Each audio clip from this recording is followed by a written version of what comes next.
underlying need, that is proper communication. Right? And it's not just communication, but proper conduct. So this question is more and more relevant today because I just wanted to start with something that we already know. Recently, something happened on television. That was about Trump, Zelensky, and J.D. Vance. How do you think the communication went? That was a sabha, an assembly. What happened? Is that a great example of how beautifully, how tremendously, and how skillfully can a meeting be conducted? And if you disagree, why? Does it get things done? Yes? Does it produce results? No? Okay. Sometimes it does. Okay?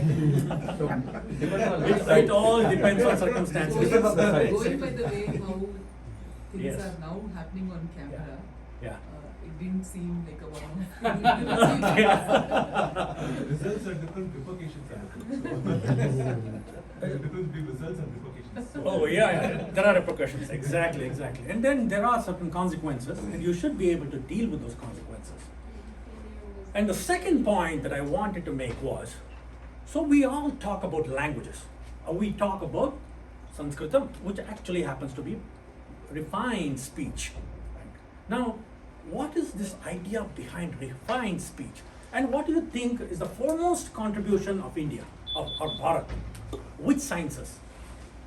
Bhasha Vijnana.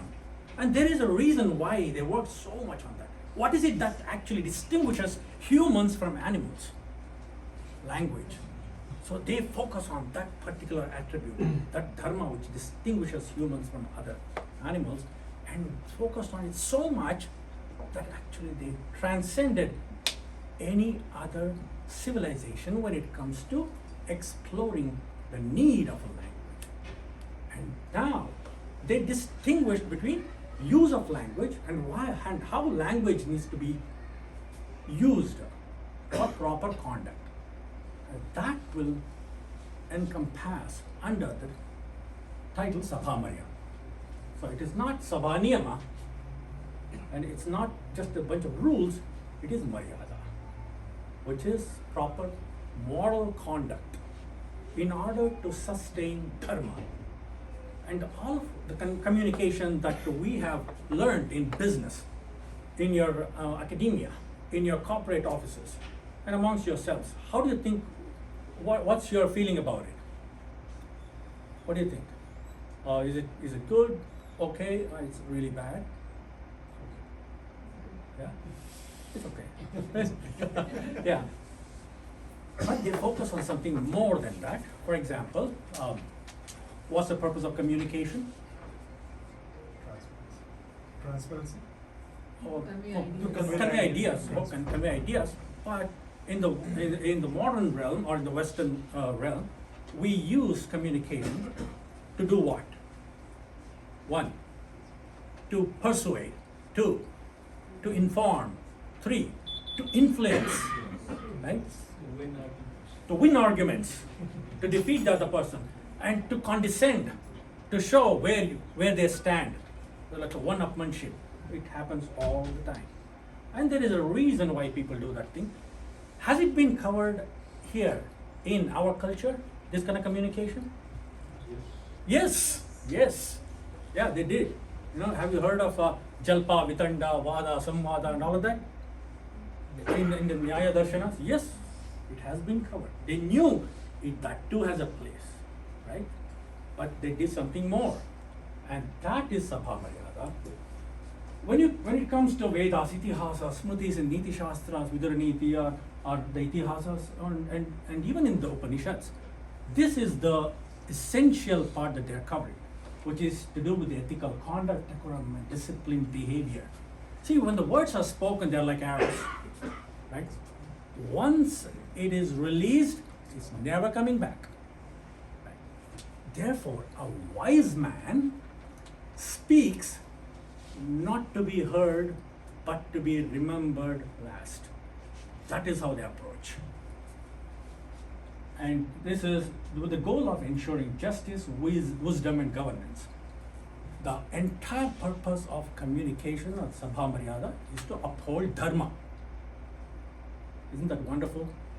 It's not about persuasion, it's not about influence, it's not about one-upmanship, it's not about superiority, it is not about condescension, it is about upholding dharma. Right? There are benefits to that. So which is, if you simply translate dharma as sustainability, this will, make a lot more sense. Sustainability, that is for harmony, balance. And let's look at it. Okay. So they chose wisdom over words. So in which language did Ravana speak? Sanskrit. Right? In which language Duryodhana spoke? Shakuni, Karna. And what did they say in the Sabha? That's an example of Sabha Maryada. You can know the language, but not know the conduct. And you can know the rules, but not the principle behind the rules. For example, you can know right-hand driving is a traffic rule that you're following, but you do the same thing in India or UK, it doesn't work. You'll be arrested, right? So what happened? You know the rules. That is going by the letter, not by the spirit. Right? So this is how it's going to be focused on. When they always emphasized, they knew what languages do. They express thoughts, but the speech has to be wise and impactful. And when it comes to working together, if you want to win an argument, that's different. You have vitanda. But if you want to work together, unity over division, right? And languages, by their very nature, they can separate people. Different languages, different choice of words, different mental dispositions based on their, sattva, raja, and tama mental dispositions, it can divide people. But Sabha Maryada, knowing those principles, will foster a respectful discussion and harmony in the group. So why we need that? You would see that when you're working together to get things done as a team. And leadership over literacy. In the realm of Indic thought, leadership is all about building, right? You have all the samadhana, bheda, and danda. All those methods are there. But once you come into a room, there's a reason that you came in because of certain commonality in your mental disposition to get something done. Right? It is easy to find differences. But what is that one in the many? You got to work towards that thing. And that is how it will be emphasized. And when it comes to the very first one, the most endearing principle here is, they say, Satyam bruyat, priyam bruyat, na bruyat, satyam apriyam, priyancha na anutam bruyat, yesha dharma sanatana. Now, you've got to speak truthfully and pleasantly. See, look at the aesthetic part of that. Truthfully, I am frank. I can speak, when I speak the truth, I speak fact. You got to know the difference between fact and truth, right? Knowing the fact and then speaking it pleasantly, that becomes truth. Right? And here, and many times, facts are circumstantial, which are time and place bound, and they can change, but the truth doesn't. And that's why the emphasis is on the pleasantness of it and never the unpleasant truth. Oh, your husband is going to die in a hospital where the mother is waiting for husband to come out of the ICU, and then you go and tell the truth. What happens to the situation? Right? It's even worse than before, right? The hope is gone. So this kind of a truth, it says, Priyanchana nrutam bruyat yesha dharma sanatanaha. Na bruyat satyam apriyam. So unpleasant truth should not be spoken. Okay? And there's a way to do that thing. Therefore, one should not speak falsehoods too. Na anrutam bruyat. Yesha dharma sanatana. This is the eternal dharma. This is the principle behind everything they did. And how it should be spoken, the lesson is just, it also means that the entire parampara, that when the work done, it's all about suggestive power of words. All of the kavyas that the rishis have done, they are called dhvani kavyas. It's not about the direct meaning. There's so much emphasis on direct meaning. Say it directly. Say it in such a way that you come across like the know-it-all guy. There is a lot of emphasis on that thing. That's one of the stupidest ways of communication that you learn specifically in the business environment. Right? This will break relationships. That will make you look, for your ego, for that moment, it's amazing, but you look like an idiot. After that is the consequence later on. Right? Because you would have broken all kinds of relationships and never get anything done. So that is going to be the result of speaking harshly. Right? If somebody wants to do that thing, they are not fit to be here. They are elsewhere. It's better to do it elsewhere, and it's not good for a team environment. And this will be very, very, this is like a fundamental requirement if we want to work as a group and then come up with projects. So going forward, we will be working on many entrepreneurial projects, right? So this will be essential. And you'll see many groups break away and they don't get things done because of that reason. Yeah. And most of my experiences and why some of the projects some of the entrepreneurial projects that I was involved in at the companies, they broke up because of that. Purely because of ego, not because of skills. So what is the requirement? Purvam parignyaya yathartham tam na chen niriksheta sa eva dosha yathantaratma padavedhi vakta tathanuji janiyat sabhasu vacham. In Raghuvamsham, Kalidasa says that a speaker should firstly deeply understand, not just surface level understanding it, not pretending that you understood somebody, not nodding your head simply for an effect, but to actually deeply understand. It is all about understanding the ingitartha. It is about the intended meaning of the other person. No, not what he said, this word. Oh, you said this word, I'm going to catch you on that word. Right? What happened to Socrates who did that? No, you study that in Greek works of Plato called Republic. Right? What happens to Socrates who kept doing that? He was always finding faults in the words they spoke, finding the contradiction and pushing them to some kind of absurdity to show them that you know nothing. But he was given hemlock to die. No? This is the result. So we don't have such great examples. But Socratic thinking is a big deal today, right? It's taught in universities, it's taught in law. And it's like, what's the consequence? What's your experience after you are subjected to Socratic thinking? Through logic, you can actually speak any way you want. It depends on the mental disposition, right? It's just a method, but everything has to boil down to the bhava.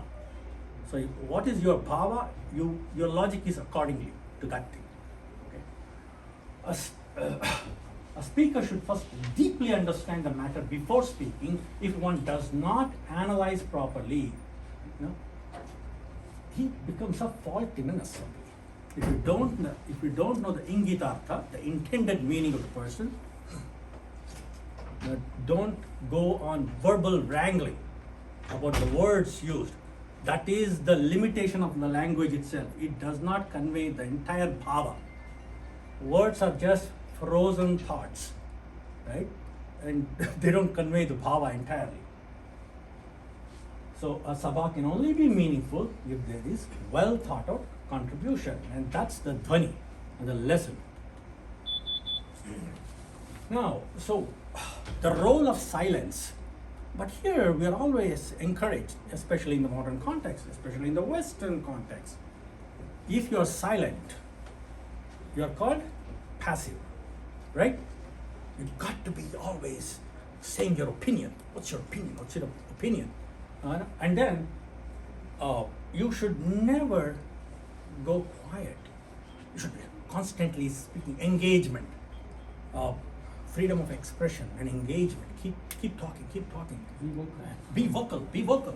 And so you would see a difference when a person from an Abrahamic context and then speak to a person who's from an Indic context.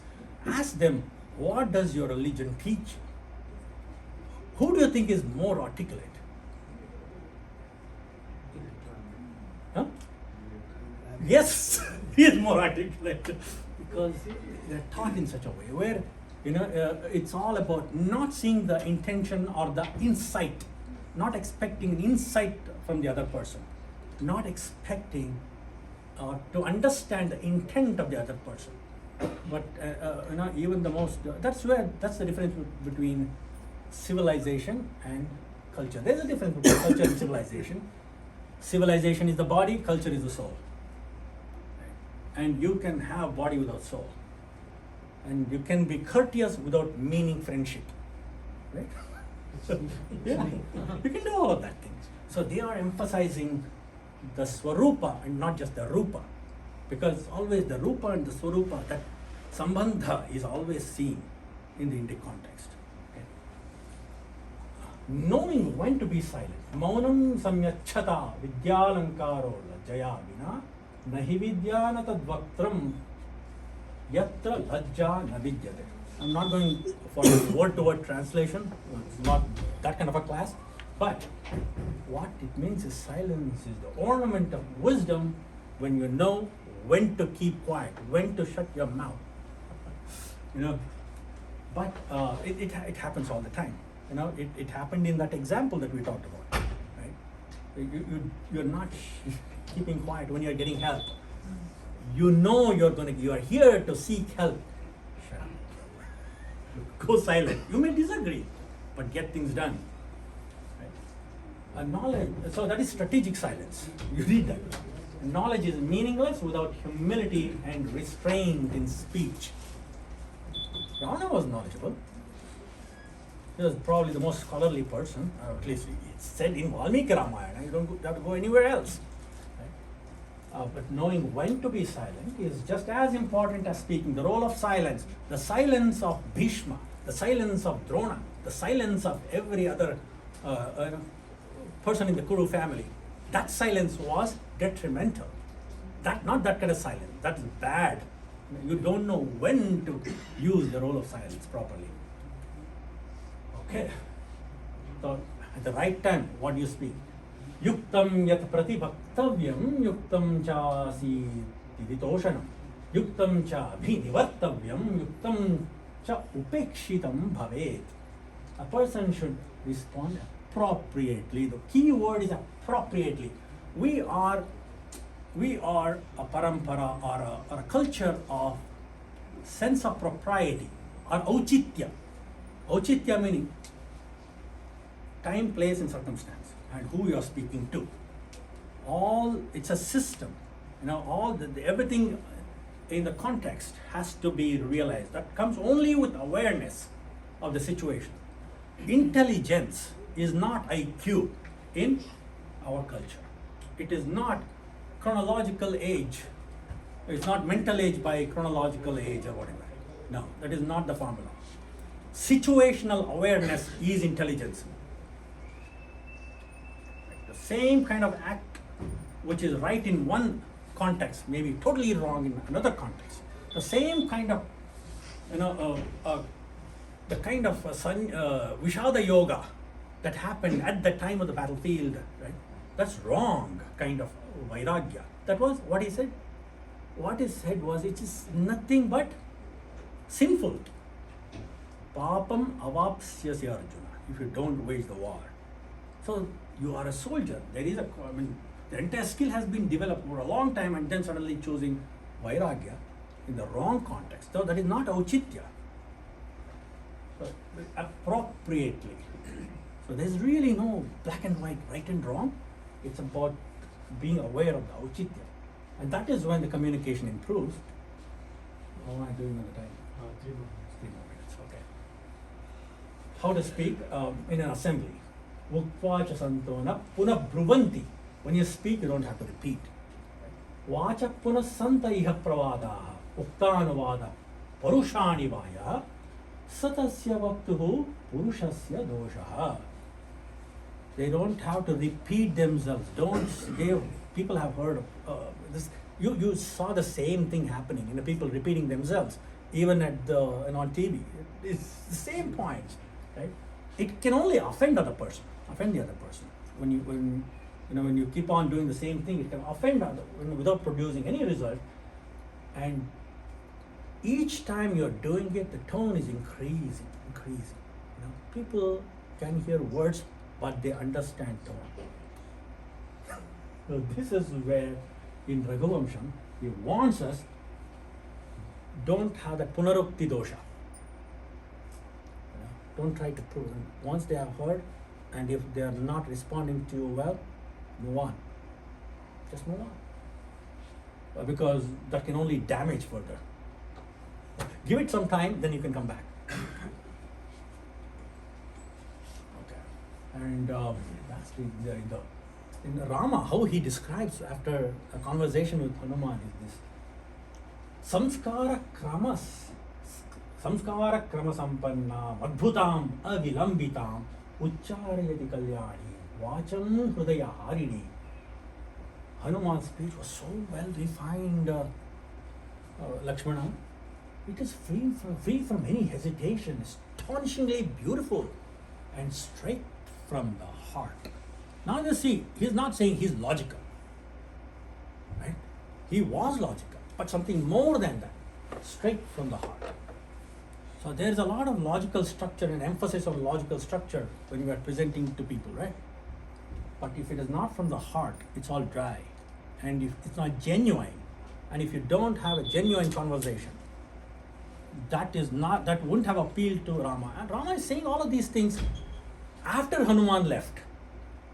So does Hanuman know about it? No. But that is the kind of impact he had. The very first conversation. The words are chosen to create an impact, and speech should be free of hesitation and have a pleasant, refined tone.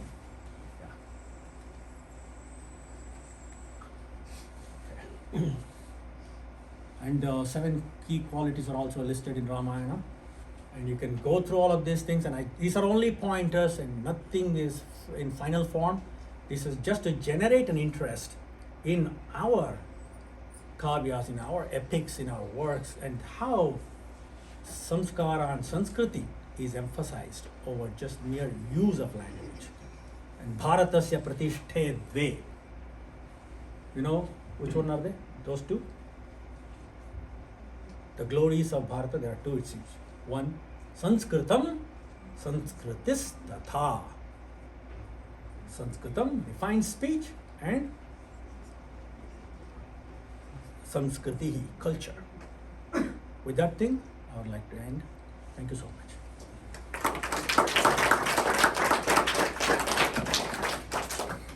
Can you turn on the light, please?